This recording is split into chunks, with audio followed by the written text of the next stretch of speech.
What's going on, everyone? John Rettinger from Techno Buffalo. I wanted to tell you guys a bit of a story. When we review devices here at Techno Buffalo, we review them on the carrier that they come with. So if it's an AT&T device, we'll test on AT&T, Verizon, T-Mobile, Sprint, and all the rest. From about 2005 on, I've used AT&T as my primary carrier. Back then it was singular.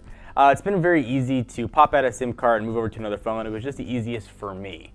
But about 8 months ago, I decided to start experiments where I would try every carrier for a 4-month period. I still have to try Sprint, but I want to share my experience with switching to Verizon and switching to T-Mobile. I'm not going to talk too much about how fast network speeds are, because that's going to be totally subjective depending on where you live.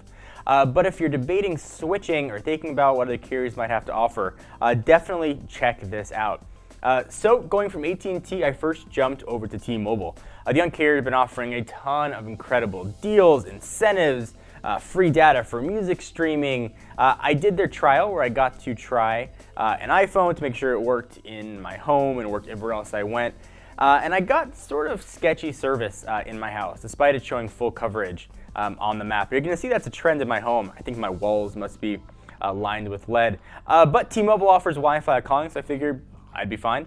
So T-Mobile was the first carrier that I went to. And again, each of these carriers were used for 4 months, and Sprint's going to be the next one that I'm going to try. I hooked up Wi-Fi calling, and it worked relatively well, but the problem was when I left my house. Anytime there was a handoff from Wi-Fi to either LTE or 4G HSPA+, or even 3G, the call would drop.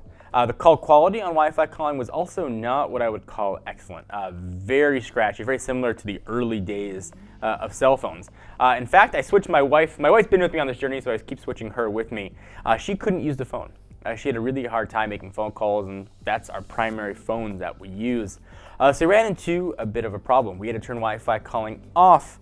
And despite the second I step outdoors, getting 3 to 4 bars of LTE, indoors I was lucky to get 1. Sometimes that would drop down to only showing 3G service. So it made using T-Mobile very difficult for us at home. So bear in mind the Wi-Fi calling. Other people have had very different experiences, and I tried multiple devices as well with T-Mobile, iOS and Android both, to make sure it wasn't just unique to one device. I talked to T-Mobile customer service, which was absolutely excellent. Tried to walk me through some settings and how to tweak things, and still was never able to fix the problem completely. So if you're considering T-Mobile for Wi-Fi calling, best advice I can give would be try the service first. Make sure it's going to work for you, and try the Wi-Fi calling to see if it's going to fit. I will say T-Mobile's data speeds, and again subjective, were incredibly fast outdoors. Indoors, though, was another story. If I was going grocery shopping, for example, outside the store, 3 to 4 bars of LTE, incredibly fast data speeds. Inside, though, that would drop down to 3G connection. Sometimes not even that. I get the dreaded no service. T-Mobile still is lagging behind getting through those walls at wall penetration. They bought a huge chunk of band 12, but there aren't a lot of phones out there that are supporting that 12 bands. Hopefully the next few months we'll start seeing more phones support it, and that wall penetration issue will be something of the past. I think that's why T-Mobile is really pushing the Wi-Fi calling, but for us, that did not work. However, having said that, when I was getting a strong LTE service, their VoLTE, which is voice over LTE, was absolutely incredible. It sounded really good, and it's hard to describe what something sounds like, but you can audibly hear that it sounds different than a normal call. Best example I can give would be like seeing HD TV for the first time, versus standard def. You could see a difference. You might not be able to describe it, but it just sounds so much better. And I was able to do simultaneous voice and data, which was also very nice to have. After the 4 months, though, I decided I was going to try and go to Verizon. And I went to Verizon, and I brought my own hardware. Verizon now, you can essentially do what you could do with T-Mobile and AT&T, swap SIM cards into a new phone, and you are good to go. I brought my own hardware with me to sign up. I had a few unlocked iPhones that I used, which will work with T-Mobile, AT&T, or Verizon. Not Sprint, which is why I haven't tried Sprint yet.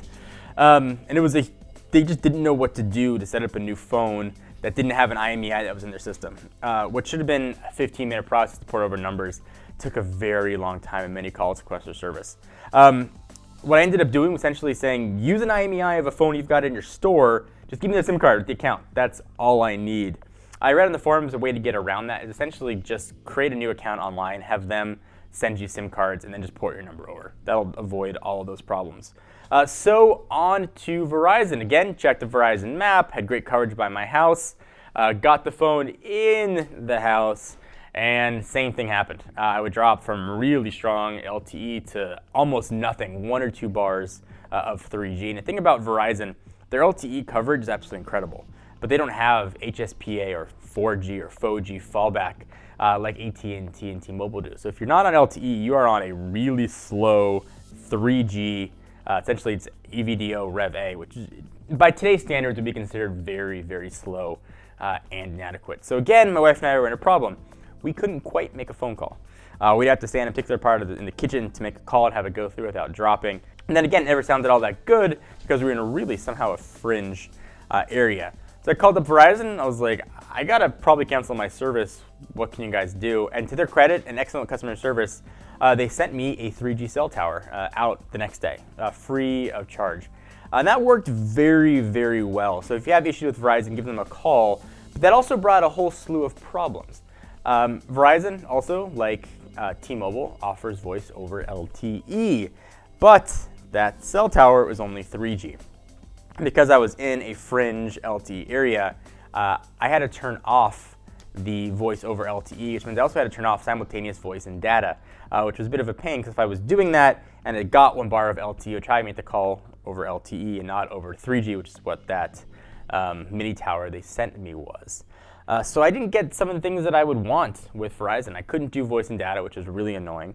And beyond that, whenever I would drive away from my house, I would leave sort of my Wi-Fi signal that cell tower was using for 3G, I would drop the call.